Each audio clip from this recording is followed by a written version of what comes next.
Hey, brain friends. If you want to keep the mic on and support, go to aphasiaadvocates.com and get some merch. aphasiaadvocates.com. All right, so I'm going to give you a little bit of a story time. Hey, brain friends. So, about 4 years ago, Dr. Davetrina Seles Gadson sat down with her colleague, Dr. Peter Turkeltaub from Georgetown University, and wrote a paper. And it was like five specific things she wanted speech-language pathologists to know about health equity and Black people with aphasia. It didn't get published. But she did not quit. She went back. She and Peter rewrote it, pushed it further. 8 things this time, more complete, more specific, more Celeste. The paper is overwhelmingly her ideas and her words. She was there for the revisions and knew exactly what this paper was becoming. Then, on January 11th, 2025, she passed away suddenly before the paper came out. Dr. Peter got it over the finish line. It was published this year in a journal called Aphasiology. It's free to download. Anybody can read it. Her name is on it, as it should be. So today, you're going to hear how that paper came to life. Dr. Turkeltaub is here, and alongside him is Dr. Charles Ellis Jr. from the University of Florida. He is Celeste's mentor. Now, I had never met them prior to Celeste's passing, but the stories that she would tell me, I kind of saw Peter as like a brother or favorite cousin character, and Dr. Ellis was kind of like Unc. You know what I mean? He was like the older statesman. That was the picture she had given me or the picture I had constructed in my head from her stories. I want to also tell you, trigger warning, you are going to hear from Celeste herself throughout this entire episode, her actual voice, because she had already recorded on record everything about this paper before it had 8 points, when she was still teaching it, living it, and calling it out. So, we built Brain Friends so that science would not stay locked in journals, so it could get back to the people who needed it. And this is that. Exactly that. So, this paper started 4 years ago.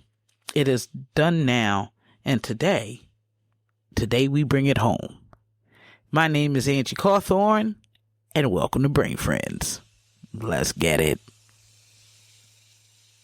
Welcome to Brain Friends, where 2 neuro nerds talk all things aphasia, language recovery, culture, and community. I am Dr. Davetrina Seles Gadson, a clinical speech-language pathologist and neuroscientist. And I am Angie Cawthorn, stroke survivor and aphasia advocate. Welcome to our show. Welcome to Brain Friends. We want to thank all of our listeners for downloading the podcast. We appreciate everyone listening. So please tell a friend to tell a friend that we are here. And we are.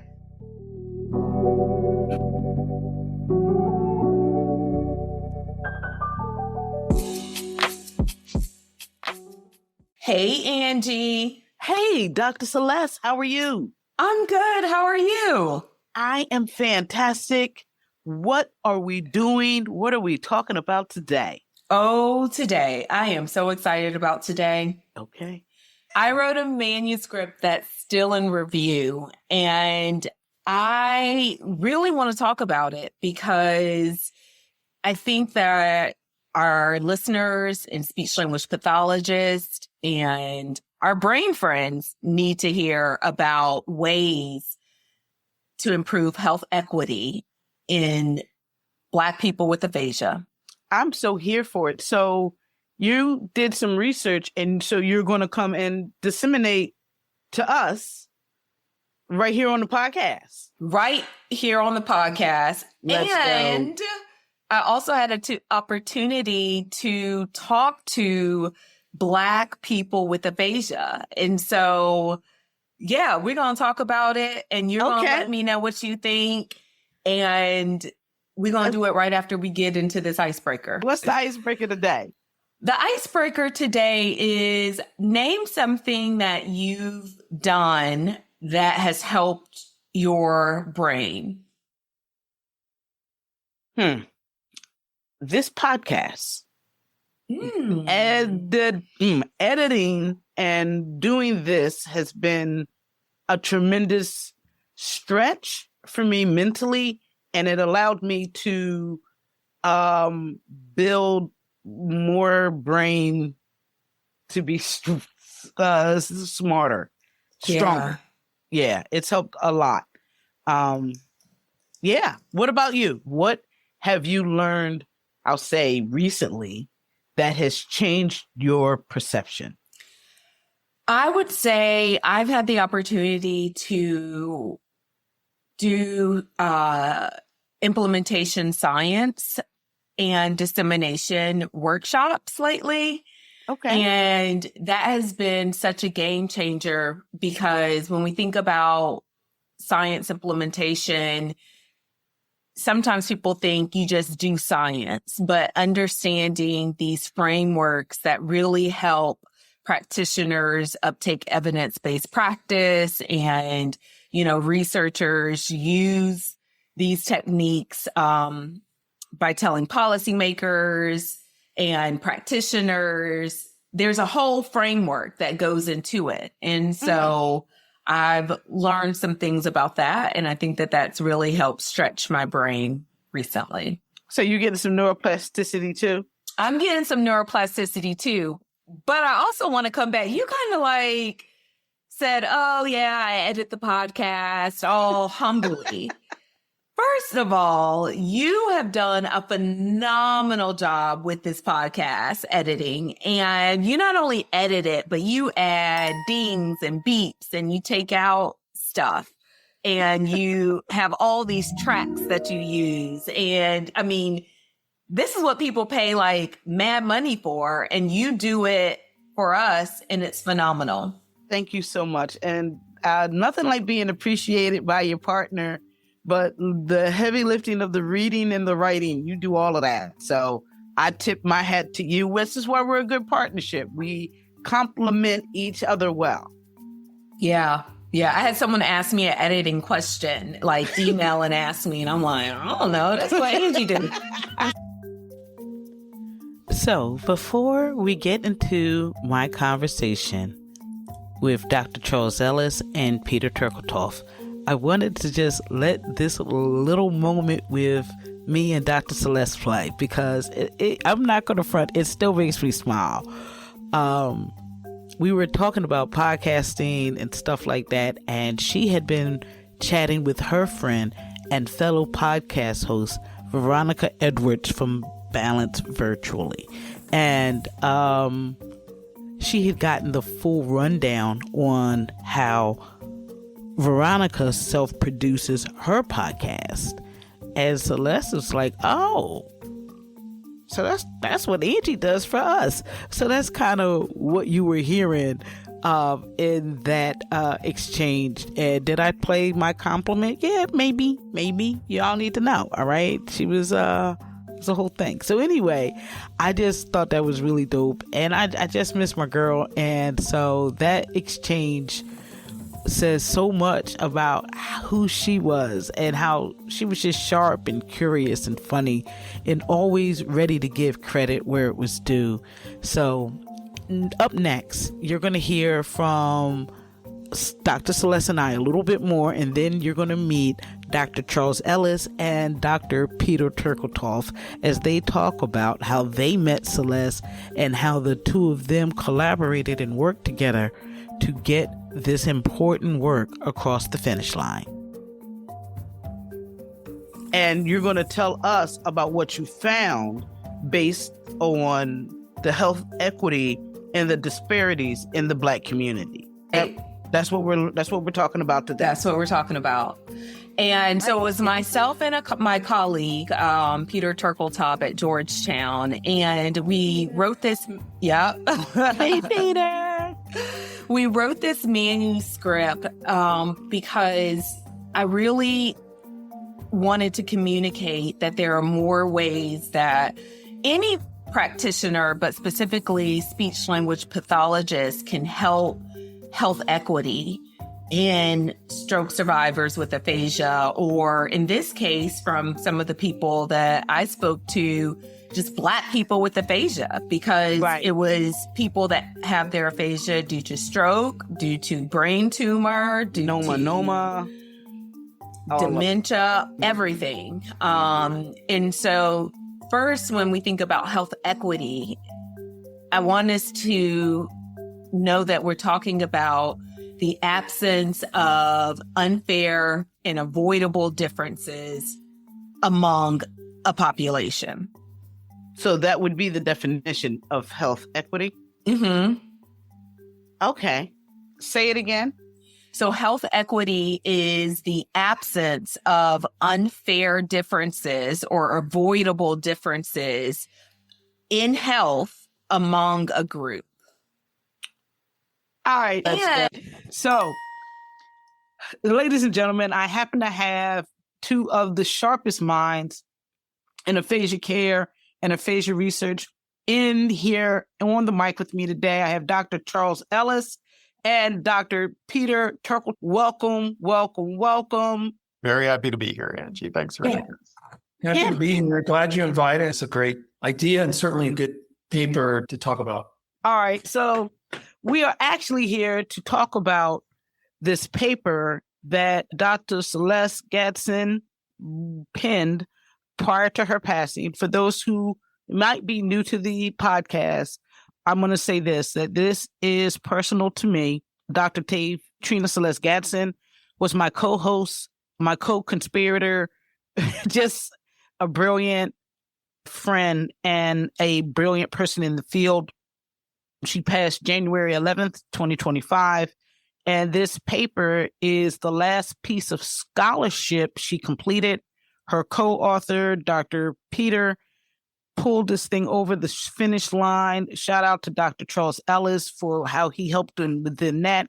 And that's why I'm talking to these guys today, because Charles added his guidance, because he is the authority on equity in this field of language and communications equity. He's the man. You know what I mean? So we're going to talk to them. We're going to ask some questions. And first thing I do want to know, because we ain't going to start without talking about my girl.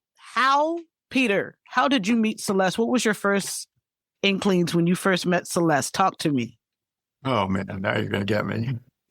Okay. Well, Celeste reached out to me kind of out of the blue. We had never met, and she emailed me as she was nearing the end of her PhD in Georgia and asked if she could come work with me, and said that she was interested in work on health disparities and promoting health equity in aphasia.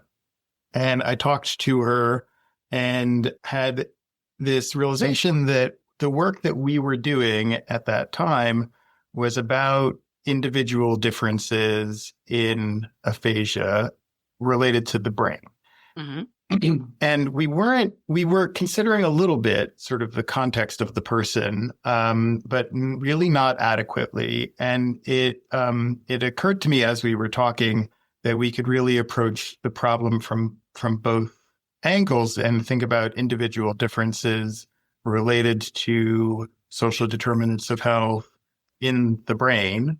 And Celeste was very excited about that. And so we applied for a supplement to the grant that I had at the time, and then she came to work with us maybe about 6 months later.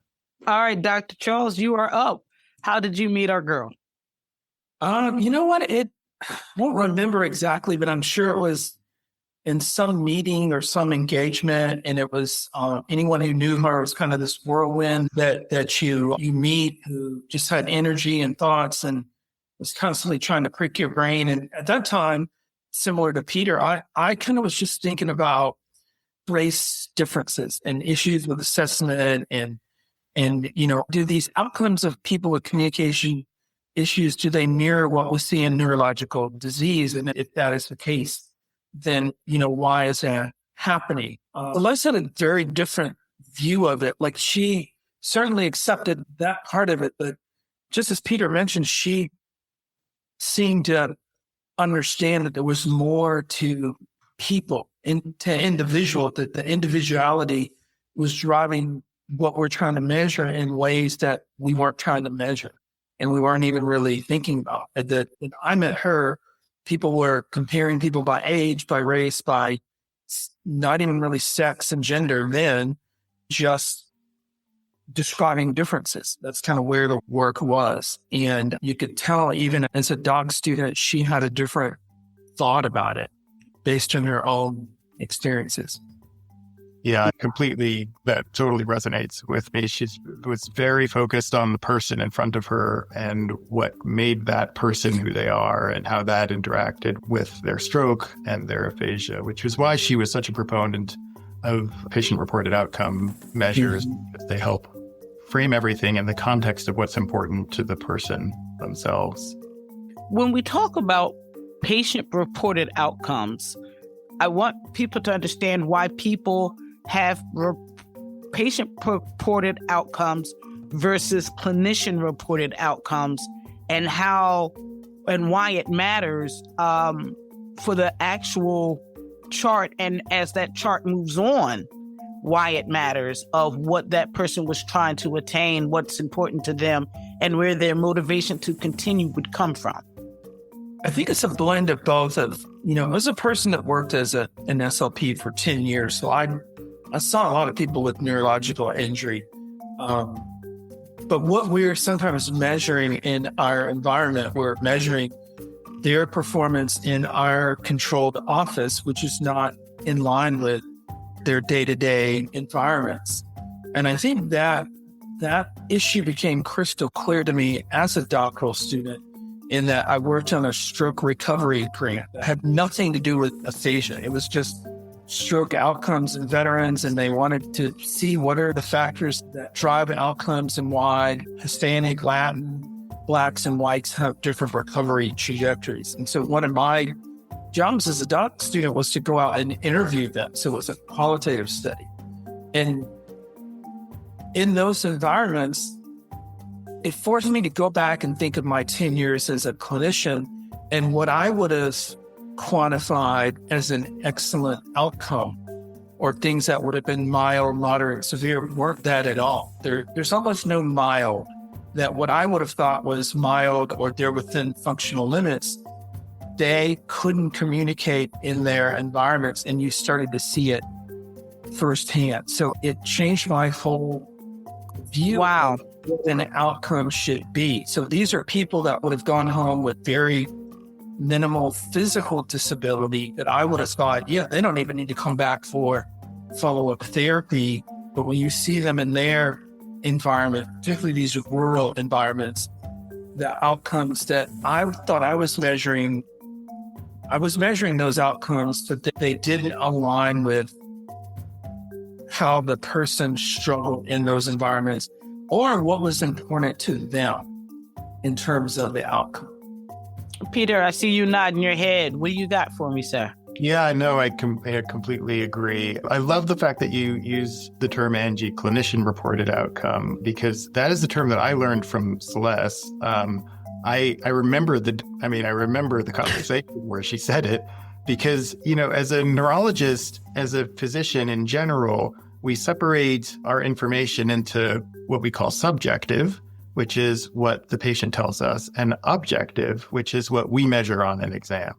And that is the way I always thought about the measures that we use for aphasia. There's subjective measures, which are what the person tells me, like a patient-reported outcome measure. And then there's objective measures, which are the ones where we are giving them a test and measuring a score and getting a score that, based on some objective test.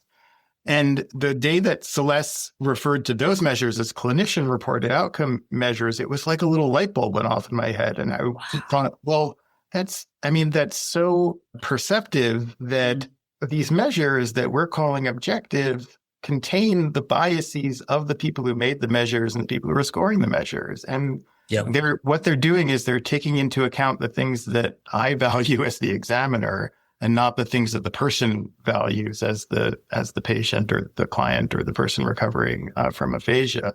And so anyway, I love that you use that term because I think it's really apt for this conversation. So when we think about patient-reported outcomes, we are looking to the individual with the disorder, with the disability, to give their own account on how this disease is influencing their ability to lead a fulfilling life.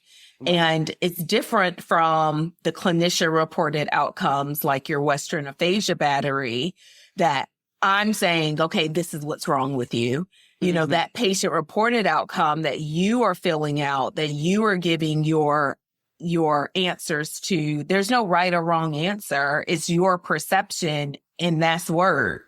And so many of our objective measures really don't reflect what a person experiences in day-to-day life. And so they're useful for understanding the kinds of things that are difficult for a person, but they really don't capture the context of what it's like for that person in their daily life. How could it, though? What's the answer? I think the answer is somewhere in between. I think you almost have to have both. But the way that the medical model operates, it has always been about the perspective of the clinician or the provider or the researcher. And I don't think all of that was necessarily wrong, but I do think we were probably missing the broader impact. The way that I try to explain it to students is we measure a lot of counts. And, how many words can a person say, or how many words can they put in a sentence? How many words can they understand? But we don't measure things like the efficiency at which a person can order a number 3 at Starbucks, or any adjustment that they want. I want to supersize a number 3, but I also don't want cheese on that. Can they do those kind of things? And clinician-reported measures, they don't tap into those kind of issues. Or can a person, in the world that we're moving in now, can a person choose a vegetable that doesn't have a number on it at the self-checkout? Can they go into that panel and spell that banana or broccoli correctly to pull that up while there's 15 people breathing on their neck, wanting them to move along faster? Those are the things that we don't necessarily think about in terms of real world performance when we're measuring, number of words or the length of a sentence that someone can understand. That's good stuff. That, if you want more tips, I think our mental health episode in season 1 talks about that validation, and I mean exactly what you just said. So that's awesome. Yeah. So in closing, our 5 ways that you can help health equity in Black people with aphasia is workforce implicit bias training, workforce diversity. Yep. Because sometimes people want practitioners that look like them. Makes you feel better. Okay. Research. Come through. Having representation and research, and sharing your findings back with the community. Indeed. Health literacy, so people can be able to make informed decisions. And then patient-reported outcomes. Come through. Okay? Because it's not about you. We don't, we want to know what the individual wants to be able to do. Can somebody talk to me about how I feel? And truth be told, come through truth.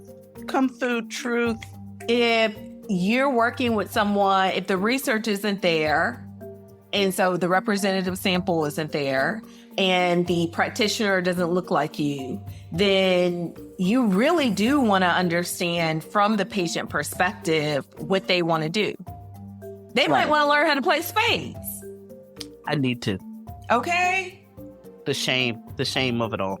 I know we're out of time, but I talk about, I have a paper that I did publish, and it talks about social network. And I remember when I was first getting into really submerging myself into health-related quality of life for Black people, there was this narrative that Black people have lower social networks, which means they are more isolated and they could be more depressed. And we really need to look at that.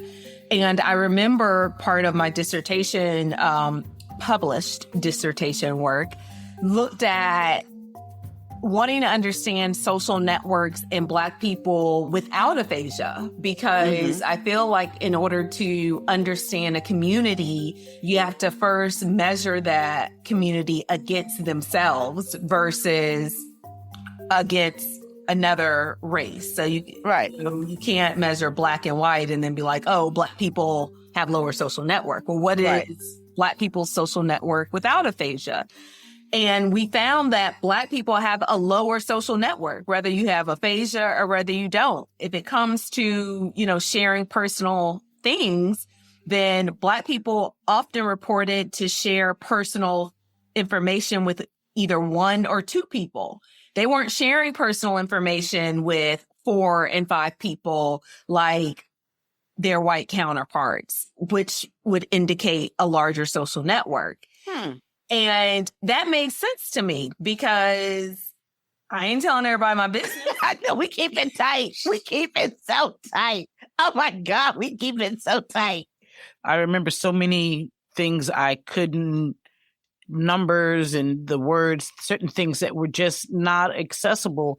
And I am mild in every way possible, in every report that you would have, but the reported outcomes is what I learned from Celeste. And it's not about what the clinician wants. It's about how the person can engage with their recovery for after they leave that office. I do think there's been some positive movement in the research world in this area. In particular, there's been a big push over the past several years towards community-engaged research, where as researchers talk to the people who hopefully might benefit from our research and get their perspective on what we should be doing, and in this case, the kinds of measures that we should do. I also agree with what Charles said about there being a middle ground. I think both perspectives are useful in different settings, the clinician perspective and the patient perspective. And there are ways to try to assess sort of real life scenarios. And so we're doing a big study on reading right now, which is a kind of understudied area in aphasia recovery. So we have lots of measures that are just, can you read this word or can you read that word or match this word to a picture? And then we tried to also make a test that would simulate the kinds of scenarios that Charles is talking about, where you have to rely on reading out in the wild, reading a street sign or walking into an office building to try to find where your doctor is, or at reading a pill bottle or things like that. All right. So for the listeners, describe the problem this paper is responding to, more than what we've already discussed, and what is the gap that Celeste was trying to fill? Yeah. So Celeste started working on this a couple of years before, I want to say about 3 years before it was published, maybe even a little bit more. And really what she wanted to do was, she had been, looking at health equity issues in aphasia and learning as much as she could about it. And she wanted to sort of summarize her thoughts about what she saw and the different ways that speech pathology in particular might work to improve itself as a field to help, in particular, Black people with aphasia. I think when she was looking around, she didn't see any review papers or any sort of perspective pieces that really summarized exactly how she felt about a situation. And there's so many different aspects to it. There are issues in every part of the field in education, on the clinical side, on the research side, on the institutional level. And so she was trying to capture all of that and give her thoughts about it, I think. So when we think about implicit bias, that is an individual's unconscious bias or stereotype toward a group, toward, in this case, we'll say Black people. Right. I think about a story where I was working in the hospital and I had just finished a evaluation on a stroke survivor. And the nurse said, I don't know why he's here. He's just going to eat fried chicken and be back in here in a little bit. Wow. And in that moment, I don't think she realized that type of thinking was a stereotype. It was a bias that she had in treating her patient, our patient. Right. And feeling like and therefore it feels like it doesn't matter what I do, or I don't have to be as diligent because she feels like he won't be diligent, as if that's her call to make. Mm-hmm. Mr. Charles, what do you got for me? Having been working on this kind of stuff before I even met Celeste, one of the very consistent things that I saw as I'd get to an end of a presentation with all of this information of all of these differences, and the audience would inevitably ask, okay, so what can we do about it? What can we do about that in this setting? And whatever setting they were coming from, they were asking those questions. I had some thoughts about what that would mean, but it was still focused kind of on my small view of environments of where I had worked clinically and the approach that I was taking to research. So this was really designed to help answer that question, to provide some basic guidance or some roadmap of what we can do next, so that we're not just talking about these differences in outcomes, but we can actually pull the profession together in some way that we're unified and trying to improve equity. I did want to add that this is not unique to speech pathology and aphasia. Mm-hmm. Physical therapy, occupational therapy, they're all kind of dealing with the same thing. And interestingly, they're all kind of coming to the same conclusion. So I think she had thought about this in a way that was probably ahead of where many disciplines were thinking of bringing it all together beyond just describing. And I think about 4 years ago, I had one of these moments. I'm standing at this intersection. Anyone who's been in Gainesville, Florida, it's on Archer Road between the UF, the Shands Hospital and the Neuro Hospital. And it's this big intersection, and you have 25 seconds to walk across. The light's going to change. Now that's probably seems bizarre, but the number of times I've heard people talk about that a person can walk 1,000 feet, but I bet you they can't cross that intersection in 25 seconds. Mm-hmm. So this is what this means, not only for ambulation, this is the same issue in communication, that, a person can say 10,000 words, but can they, under pressure, answer a question or a series of questions that's going to have some impact on their life? And so these issues are unique for aphasia, but the overarching problem that I think we're trying to solve in neuro rehab is pretty similar across all of these disciplines. That was something that we struggled with putting the paper together, was sort of where to draw the line around what we were trying to cover in this paper. And, Celeste's instinct was to make it more focused about aphasia. And my instinct was to say, actually, these are the same issues that we could apply anywhere. And so where we ended up settling out, if you read the paper, is we're going to use this as a case example. And then at some point right before the recommendation say, but really this applies beyond this case. This is just an example of why this matters and what this field can do about it.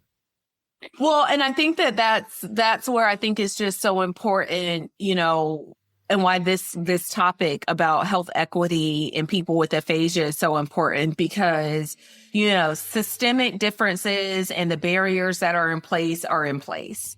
And we can't continue to talk about disparities. We have to start talking about what you can do in your own stratosphere as a practitioner to help health equity, to help make sure that there aren't differences in the treatment that you provided.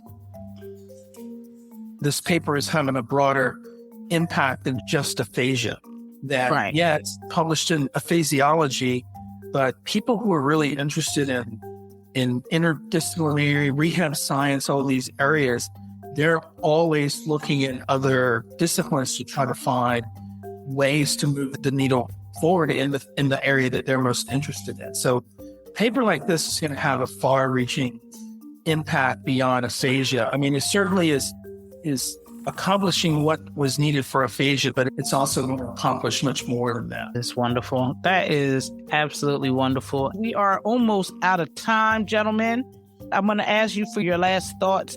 Well, one of the things that I love about this paper that, is entirely Celeste is how practical it is and how personal it is also, where what she's trying to do is meet each person in this field where they are. And so starting with educators and then going to clinicians and then going to researchers and to people who have the privilege of making decisions at the institutional level and saying, okay, here's what you can do to help.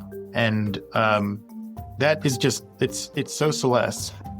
So I don't know. That's one of the things that I love about this paper. Yeah, I would say it's kind of a final thought. If Celeste was still here with us, I believe she would add a number 9 to this. And this is all kind of emerged in the last year.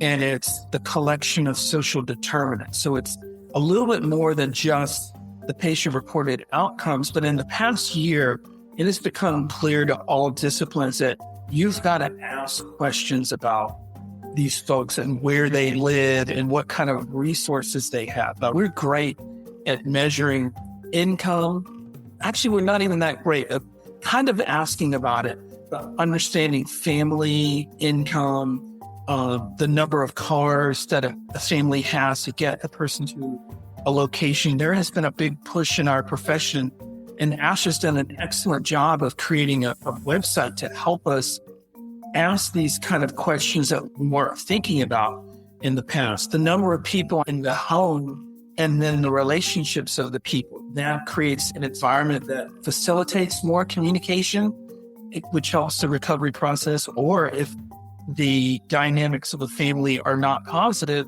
it actually disrupts that process. Because I think in the past 2 years, we've really understood social determinants in a different way.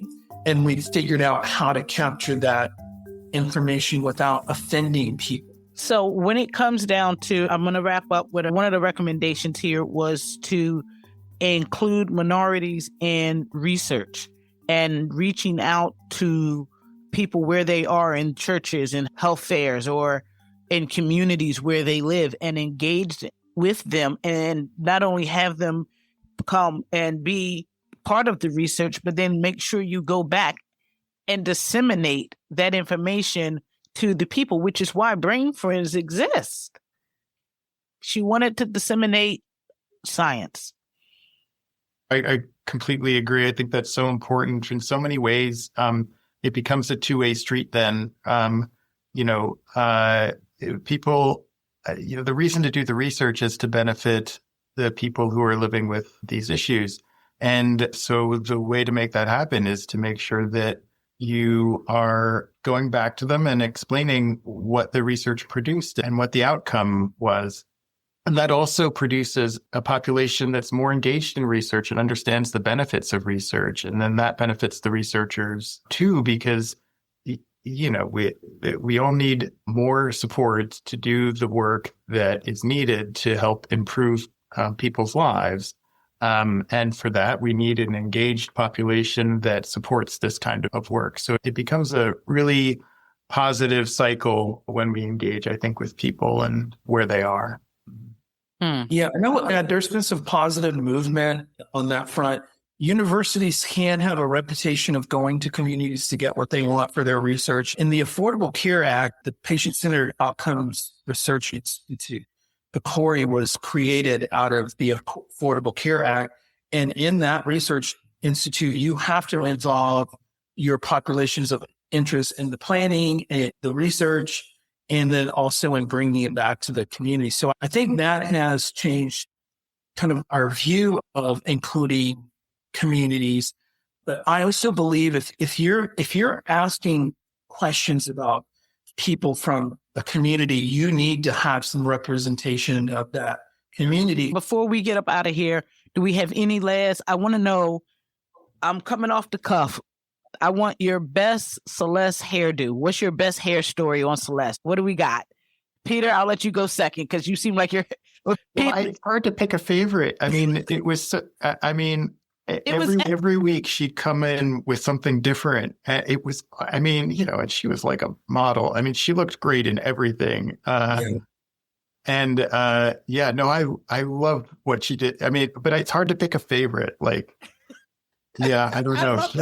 She had a great afro at one point. I mean, it was like epic. It was so good. It was so good. Regal is the word I used. She was regal. And listen, I still haven't seen that coat again. Mom didn't send it to me. I've been throwing innuendos out there the whole time, and she's not budging. She kept the coat. So, but anyway, Charles, you have anything for me on? I agree with Peter. I have seen a 1970 style afro in the 2020s that really made the transition. And then transition right to long braids. So I have a lot of pictures, and there's never the same hairstyle. It's the same thing choice. Yeah. Oh my gosh. It's so much fuel that gives me. And the fact that gentlemen as renowned in this work as you guys are picking up her mantle and carrying it over because of the love you have for her. And that's a beautiful thing. And I know she loved you both in a brotherly way, in a spiritual connection she had with you both. It was very special to her. And I didn't meet you guys until after she passed. But I feel like, which is why I'm talking to you guys all reckless, because I feel like I know you because I do know you because of her explanations and stories that she told me about you guys. So I thank you guys for being here on Brain Friends. You got to give me a Brain Friends. Brain Friends. Brain Friends. Brain Friends. That's right. That's right. That's right. That's what we do. All right. So listen, guys, I thank you. Where can they find this paper? Well, it's published at Aphasiology is the name of the journal. And so they can look there. If they just search for Celeste's name, I think they can probably find it. And it's free to download and read. Anybody can have access to it. You don't need any special subscriptions or anything. I Googled it right before I got on. 8 things SLPs can do to improve equity in people with aphasia. So did I miss anything that I should have brought up? I don't think so. Okay. Yeah, no. Her work. No, I think this was great, Angie. Yeah. And thank you so much for doing this and continuing her legacy and spreading the word. I mean, it's so valuable for everyone and such an honor to her, I think. So listen, guys, again, Dr. Charles Ellis and Dr. Peter Turkeltaub. I want folks to read. I want every clinician that works with anyone who has aphasia, people of color, to go read this paper. It's not just about aphasia. It is about aphasia, but it's about much more. It's really to think about the complexity of people and how we need to be flexible in how we manage complex people. Okay. Peter, you got anything on that? Yeah, just to add that I think one of the messages of the paper is that no matter who you are, everybody can do something to help. So, come to the paper with that and then take action after reading. Bye. Bye, Angie. Thanks so much. Oh, wait a minute. Yeah, let's get a decent outro. Dr. Celeste, this has been so good. Thank you for sharing the research that you've done and Dr. Peter has done to just shed a light. So I just want to thank you for the work that you've done and being a champion for stroke survivors as a whole, but definitely for being a champion for our community of Black stroke survivors and people with aphasia. Thank you. Thank you for being okay with me being able to share this, as I am not patiently waiting for it to come out, and if it will even come out. And so even if it doesn't come out, I know that one of the reasons we started this podcast was for science dissemination. So mission accomplished. Mission accomplished. Thanks, okay. Angie. Thank you, Dr. Celeste. Bye. Peace, y'all.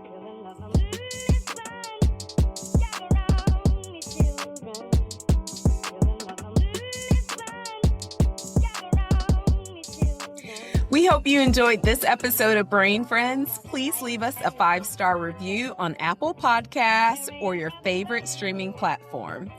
Also, make sure you subscribe to our YouTube channel. Brain Friends, the podcast. I'm so extra.